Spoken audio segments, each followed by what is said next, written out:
Елімізде жастар мәселесі қазіргі күнде саясат дәрежесінде. Өзбекстан мемлекеті жастар мемлекеті. Өйткені жастарымыздың білімін, қабілетін һәм инновацияларын жүзеге шығару мақсатында елімізде көптеген іс-шаралар өткізіліп келмекте.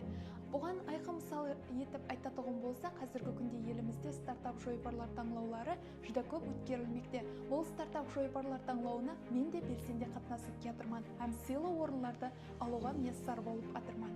Самарқанд мемлекеттік ветеринария медицинасы, шаруашылық һәм биотехнологиялар университетінде әр жылы өткізіліп жатырған жастар форумына да біз жастар белсенді қатынасып келмектеміз.